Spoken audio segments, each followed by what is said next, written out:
Ways.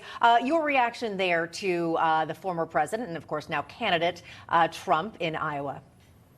Oh, he's on. He's fired up. He's full of energy.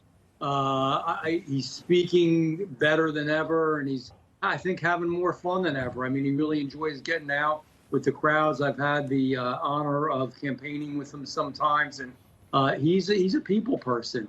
He's a good person to sit down with if you get a chance quietly and talk about issues. He really does know them, and he's also a person that just enjoys and loves America and loves Americans, and he's doing very, very well. Well, he clearly seems to be enjoying himself, seems very comfortable, like you're talking about. Yeah.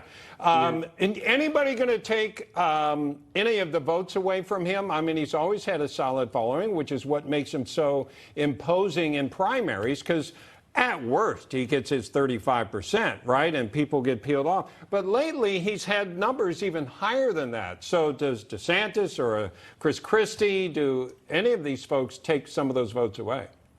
I don't think they take any significant votes away. I think people know that, number one, he has the experience. He has the guts. There's a word that's used in New York, moxie.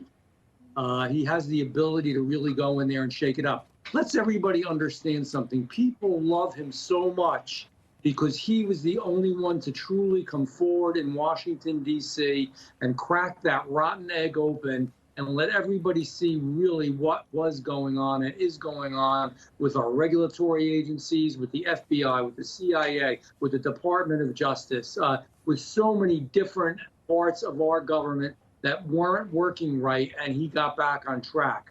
We need to do a lot more. And I think he's right.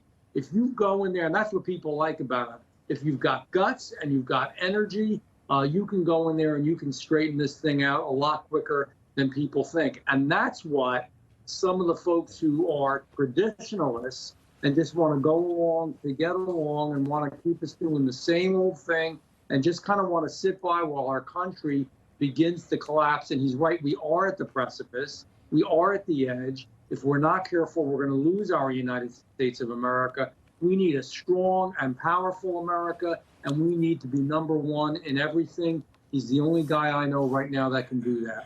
Congressman, we have fewer than 30 seconds left, but I do want to get your reaction on the House passing the debt ceiling bill last night. Well, look, I didn't vote for it. We all pledged that we were going to tighten our belts, that we were going to be more careful on how we spent and how we borrowed. At the end of the day, there were some good changes made here. I know Speaker McCarthy tried, but at the end of the day, the debt is going to be able to go up more than we ever anticipated because there is no cap on the debt ceiling, so it could go up $4 trillion more. At the end of the day, we weren't able to stop all the IRS workers. Yeah, for 1 year we could, but we got 1/87th of that, what we were really supposed to get. At the end of the day, we're still spending more. There are waivers involved where agencies go in and actually change things and say it's an emergency and still spend the money. We can do better. This was our chance. We can't give up chances easily. We've got to make sure that we push hard. All right, Congressman Jeff Van Drew, thank you. Thank you very much. And our next guest had a one-on-one interview with former